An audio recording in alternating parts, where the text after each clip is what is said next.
In the intense exploration of the American West, many explorers, trappers, miners, and pioneers opened the West for expansion. In their zeal to build a new land, they often perceived its wonders as natural barriers or as abundant natural resources. As the western half of the United States began developing, many far-sighted individuals, such as Scottish-born John Muir and President Teddy Roosevelt, recognized the need to preserve America's last refuges of wilderness.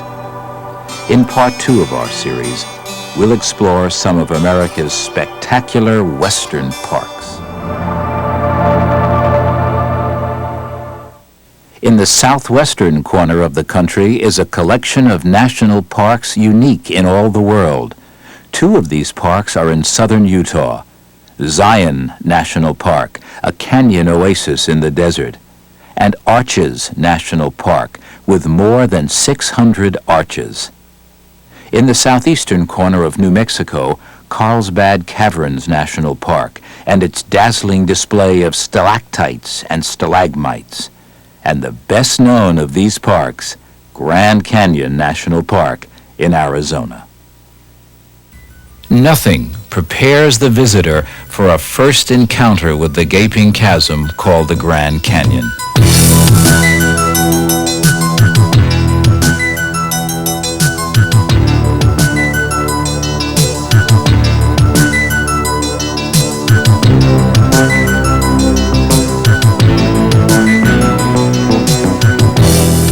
One of the 7 natural wonders of the world, the canyon statistics only begin to tell the story. Over a mile deep in places, between 1 mile and 14 miles in width, and 277 miles long. The Grand Canyon is nature's spectacular lesson in geology. Each year, millions stand in awe on the canyon rim. Most visit the South Rim, with its scenic drive and panoramic viewpoints.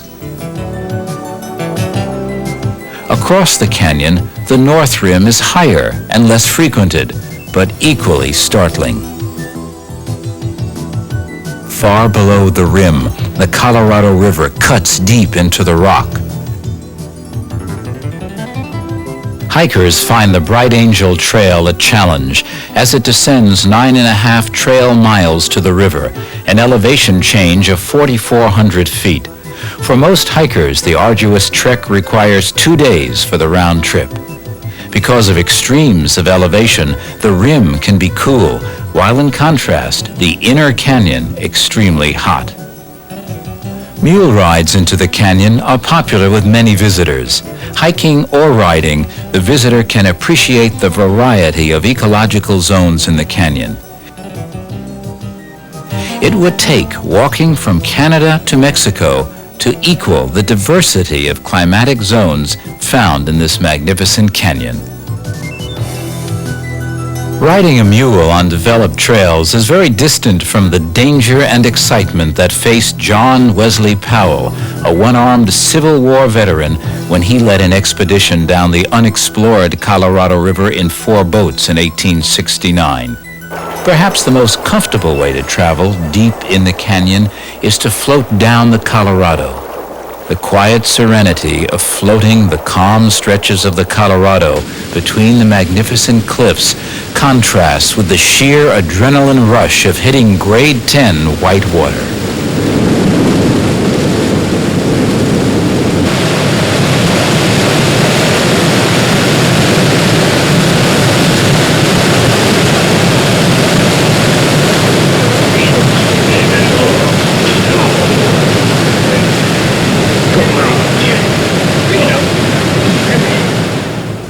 For over 5 million years, the river has cut deeply into the layers of ancient rock, the oldest dating back 1.7 billion years. These layers give a visual picture of nearly half of the Earth's geological history.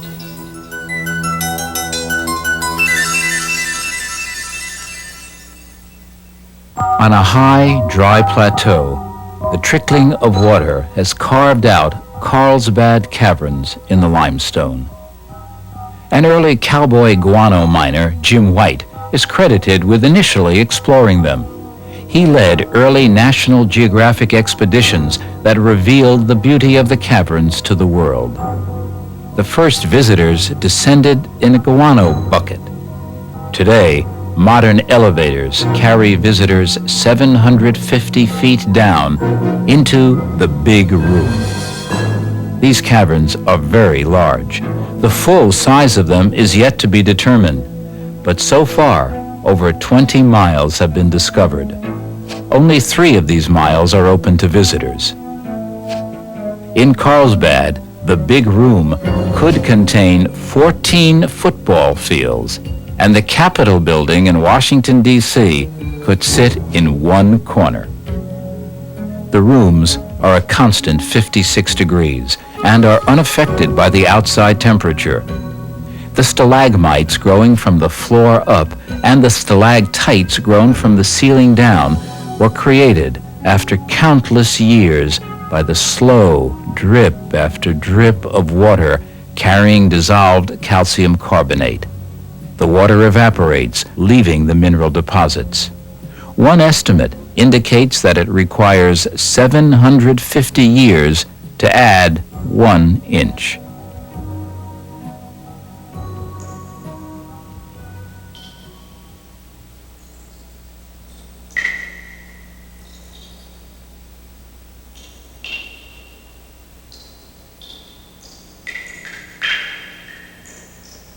The chambers are most impressive when they're silent, with only the sound of dripping water.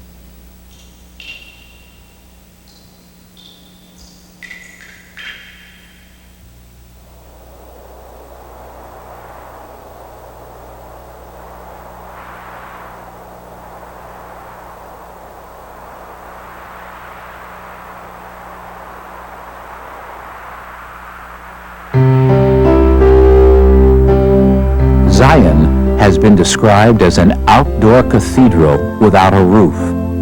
When early Mormons first viewed these towering walls of rock, they named them Zion, after the Holy Land. That inspiration is embodied in the names given to many of the rock formations in the park: West Temple, the Great White Throne, Angel's Landing, and the Court of the Patriarchs. That same reverence is invoked in visitors today as well. No matter how you approach Zion, it appears as a vast tabletop plateau crisscrossed by canyons, unbelievably deep canyons with towering cathedrals of stone that seem to glow in the evening sun.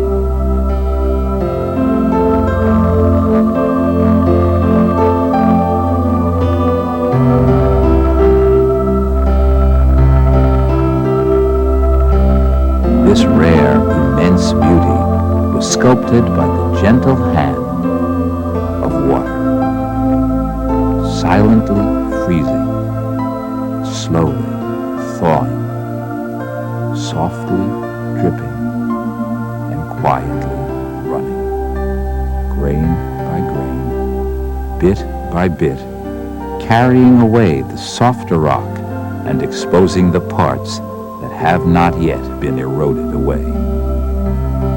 Rocks that represent 35 million years of cataclysmic changes in the Earth's surface.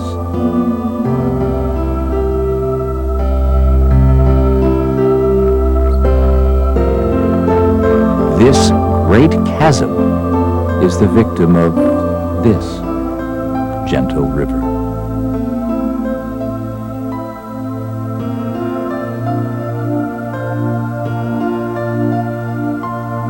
For 13 million years, the Virgin River has been patiently exposing layer after layer of time captured in rock. Nowhere is this more apparent than in the narrows of the Virgin River. Deeper than most skyscrapers are high, and not much more than a sidewalk width in places, it too is the work of the Virgin River which runs its length. To view this deep cleft, you must wade the river.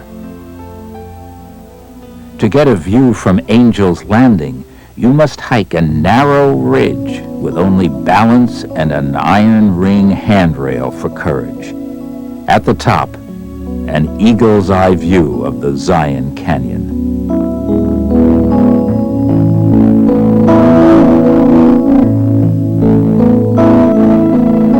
It's a short walk to Weeping Rock. Here, water seeps through the porous rock and rains down in spectacular watery tears. But much of the Zion Valley and the upland areas is a driving adventure.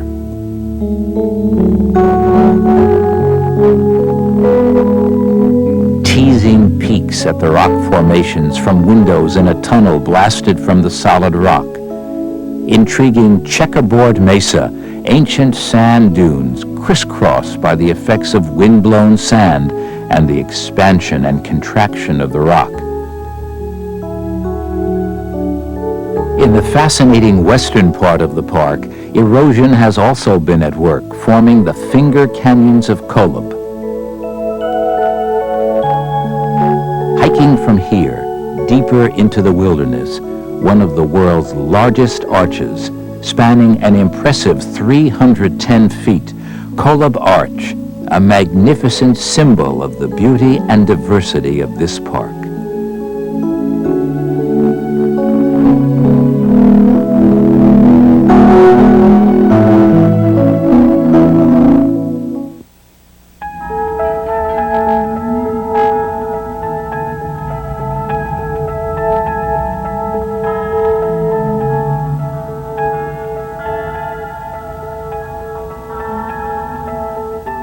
Southeastern Utah is home to the greatest density of arches in the world. Near the serene beauty of the La Salle Mountains are arches of every size, shape, and dimension. More than 600 have been identified.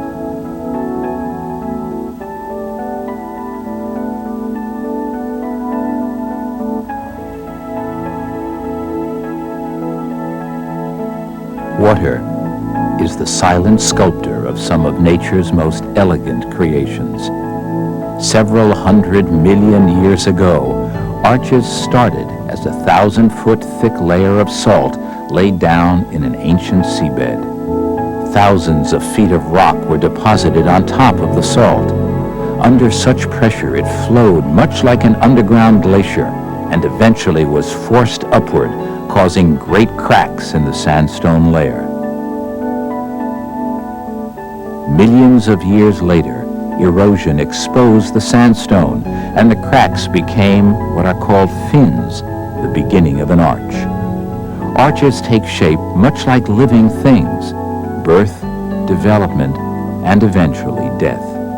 Winter snows, groundwater, and rains combine to dissolve the natural cement that holds the sand grains together in the fin. As the forces of erosion cut through the fins, arches are born. In time, the forces that created an arch will destroy it. Evidence of the life passages of arches are visible in the park.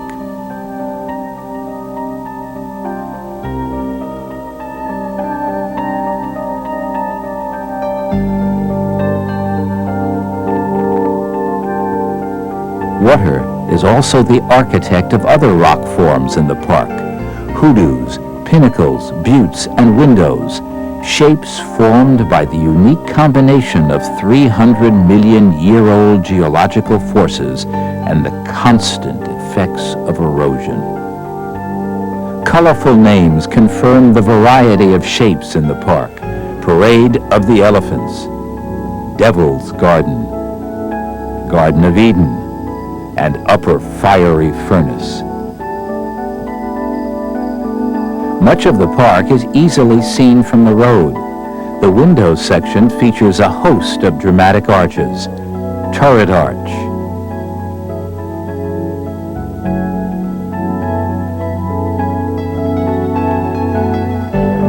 the North Window, and the South Window, and perhaps the most unusual arch in the park, Double Arch, where two massive arches join in soaring wedlock.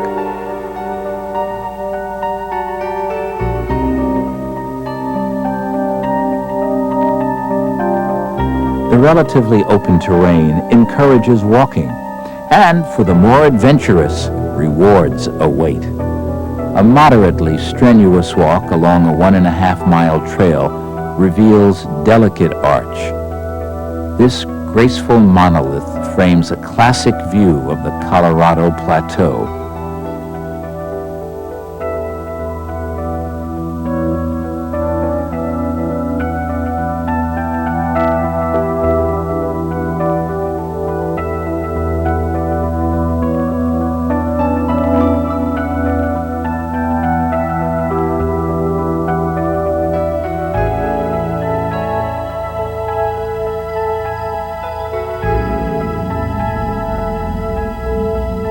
Spanning 306 feet and 89 feet high, Landscape Arch is a mere 6 feet thick at its narrowest. It's one of the world's longest natural arches. But someday, it too will succumb, victim of the evolving landscape of Arches National Park.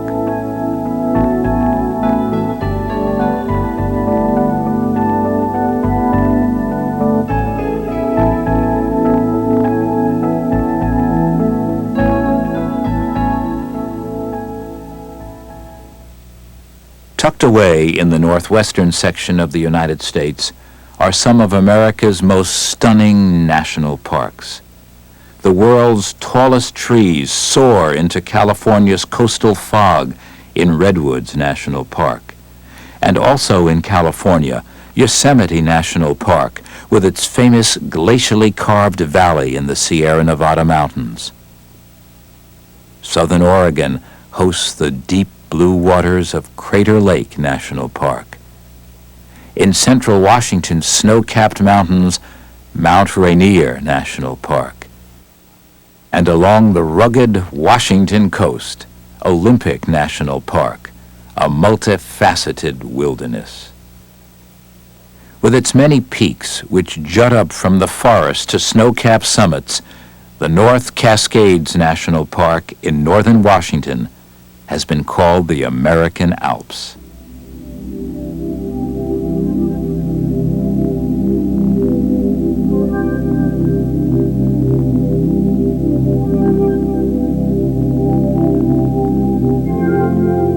Mount Shuckskin is a towering glacial-clad peak near the Canadian border. Seen from the slopes of Mount Baker, it dominates the eastern horizon, hanging over the sea of mountains that is the North Cascades. This rugged topography is a result of massive glaciers that carved out a complex of peaks. They're not high, many are only 7,000 or 8,000 feet in elevation, but their steep-sided walls dropping into deep valleys give the impression of great height. The 300 glaciers in the park are sustained by the moisture-carrying clouds of the Pacific. As they cross the mountains, they drop tremendous amounts of snow during the winter months. The east side of the mountains lie in a rain shadow, and the land is much more open and dry. From lush forests and snow-capped peaks to sunny meadows and bare-rocked peaks, this is a park of contrasts. Some of the best views of the park come from the North Cascades Highway, which leads through the large recreation area administered by the Park Service. Ross Lake is part of that recreational area.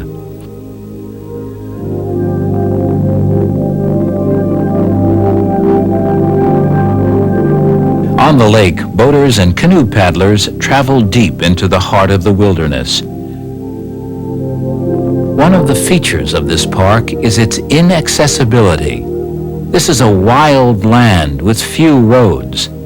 For experienced backcountry travelers, it offers a scenic world of peaks, meadows, glaciers, and wildlife, as well as an occasional berry. A backpacking trip of a couple of days or a few weeks carries the traveler into a primitive area that's little changed by the hand of man. A place of solitude.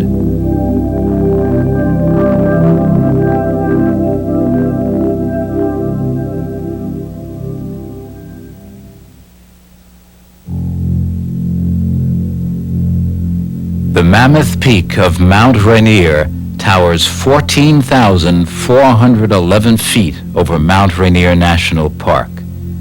For the residents of Seattle and other Puget Sound communities, it's simply the mountain, dominating their skyline on a clear day. It can be seen from over 100 miles away.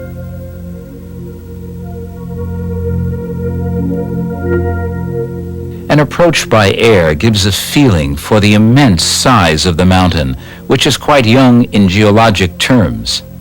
During the last major glacial age, just 10,000 years ago, the movement of ice was far below the present park boundaries. No less than 25 named glaciers surround the summit, an expanse of ice covering 35 square miles. This silent land is punctuated by the creaking of ice as it slowly inches down the mountainside. During winter, the heavy precipitation at Paradise leaves a snowpack of 30 feet that renews the glaciers each year. The flowing rivers of ice carry rocks and debris that they deposit on the lower slopes. At Paradise, an entire season unfolds in its alpine meadows.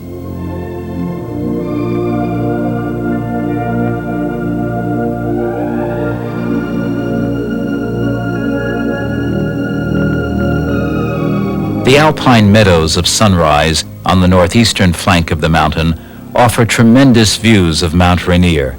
The profusion of wildflowers attracts visitors who enjoy the antics of the marmots, one of the most visible of the animals in the park.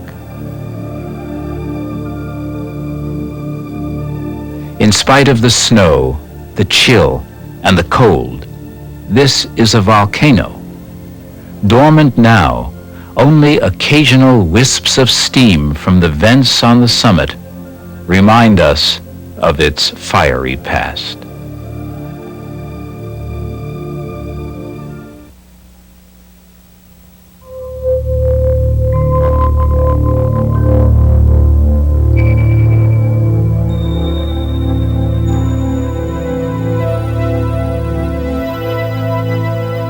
An alpine wilderness, deep forested valleys, and a wild coastline, the Olympic National Park is really 3 parks in one. The Olympic Peninsula is an isolated part of the United States, with only very winding 2-lane roads connecting it to the rest of Washington. This isolation has served to preserve the environment, although the park is increasing in popularity. The Pacific Ocean dominates the environment, either through the waves crashing onto the beaches or the storms that it throws against the land. The 50 miles of coastline within the park are perhaps the wildest and least developed of the coastlands in the United States. Hikers travel the beach between the sea and the forest, climbing over steep headlands or skirting them at high tide. Winter storms leave driftwood skeletons of great trees that are used by backpackers as windbreaks.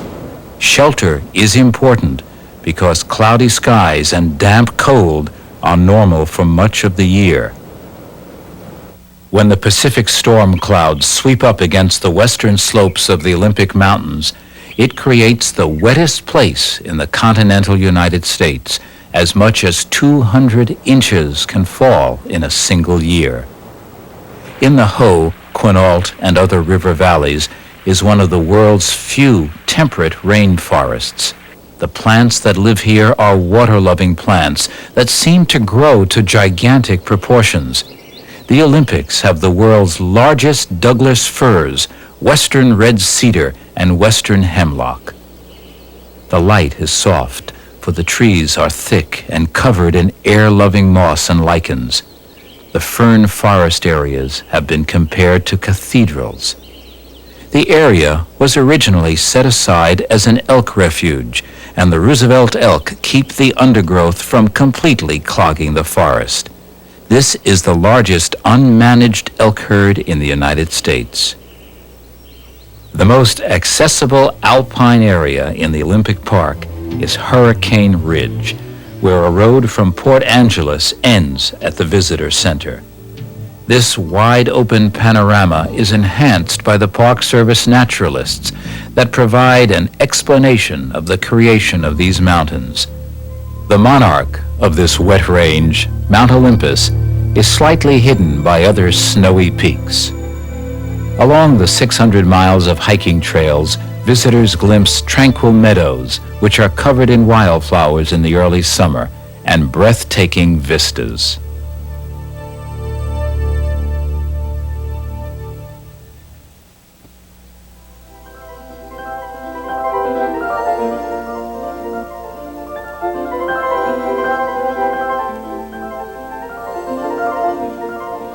Sitting atop the Cascade Range is one of the deepest and most beautiful lakes in the world, Crater Lake. It's not actually a crater, but a huge caldera which was created by the collapse of Mount Mazama. In geologic time, it happened very recently. Just under 7,000 years ago, the Indians of the area witnessed the creation of the lake. The events were included in their legends, and modern scientists have confirmed the stories that have entered their folklore.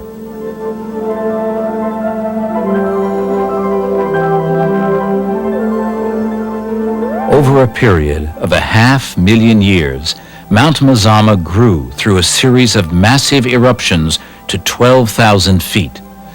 Then, in a climactic eruption that was 40 times greater than the 1980 Mount St. Helens eruption, it scattered ash over 350,000 square miles. The emptied volcano could not support itself. It collapsed. In its place, an immense depression some 6 miles across and 4,000 feet deep. Slowly, water filled the caldera to its present depth of 1,932 feet. Part of the uniqueness of Crater Lake is its altitude. The surface of the lake is 6,176 feet above sea level. For a close-up look at the lake, the boat tour. For 2 hours, the boat circles the inside of the crater. It'll stop once at Wizard Island. The island is a cinder cone, which was formed during lingering volcanic activity after the collapse. This lake is very clean. With few impurities, sunlight can travel deep into the water. First, the reds, yellows, and other colors of the spectrum are absorbed, and then only the deepest blue is left to be scattered back to the surface. No picture or video does justice to the blue color of Crater Lake.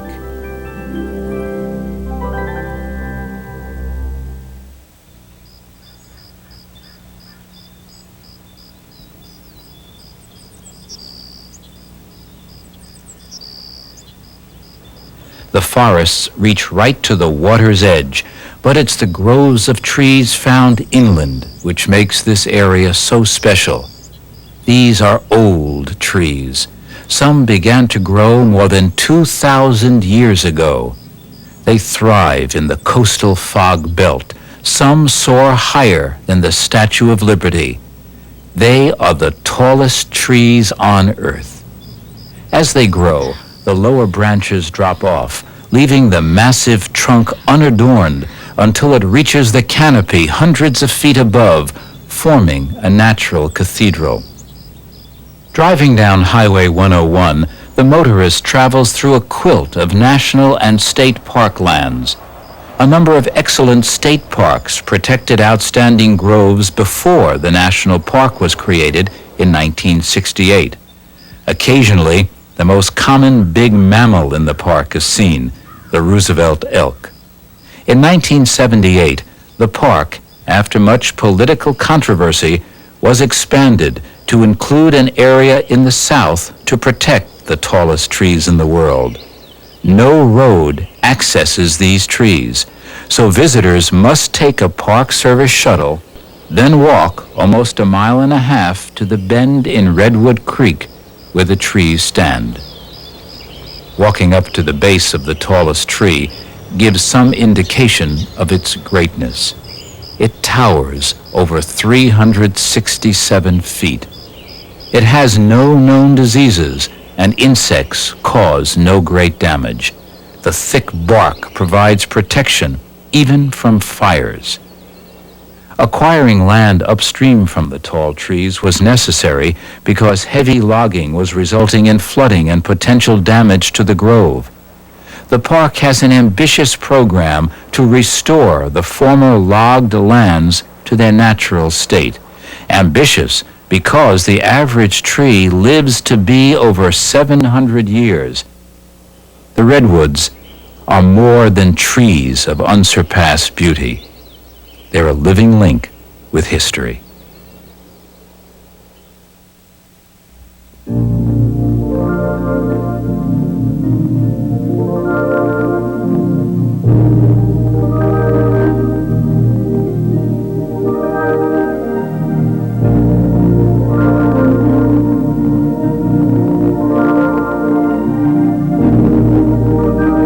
The uniqueness of Yosemite Valley is not the sole attraction of Yosemite National Park, which covers almost 1,200 square miles of the Sierra Nevada. Outside the valley are vast wild areas of high country wilderness, a land of lakes, small meadows, bubbling streams, and bare glacial carved peaks. The park doesn't close during the winter, although the number of visitors declines. Cross-country skiers and snowshoers can explore the back country. It's more difficult covering the 700 miles of trail within the park, but just as rewarding, for the views in winter can rival those of summer. It was the cold of the long winters during the ice ages which formed the canyon. The glaciers broadened the canyon of the Merced River to form the classical U-shaped valley and rounded the harder rocks to domes. El Capitan, its walls towering 3,600 feet, is said to be the largest block of granite on Earth. Climbers from around the world test their skills on the sheer rock walls. Down these glacial sculpted rocks thunder some of the world's most spectacular waterfalls. Upper Yosemite drops 1,430 feet to a ledge, and then an additional drop of 1,000 feet to the valley floor, making it the highest on the continent. The falls are fullest in the spring.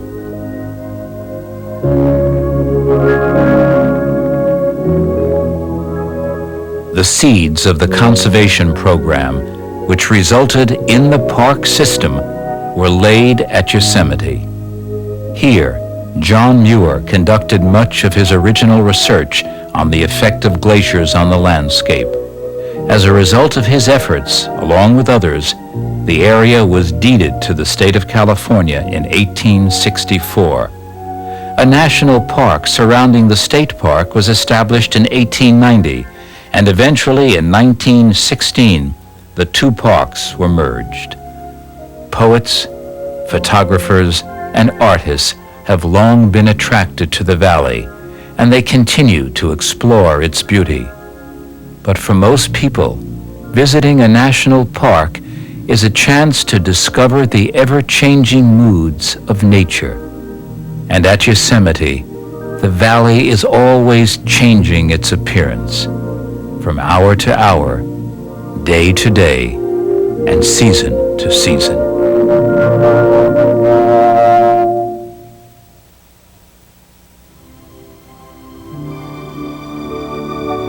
The foresight of the visionaries who promoted the development of parks is now shared by millions.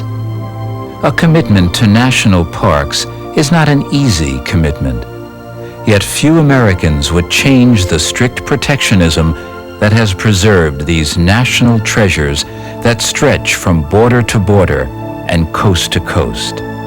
Our national parks are truly America the Beautiful.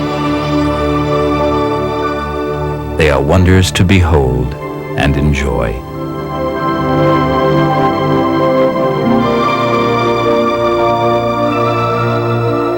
America's greatest treasures are its national parks.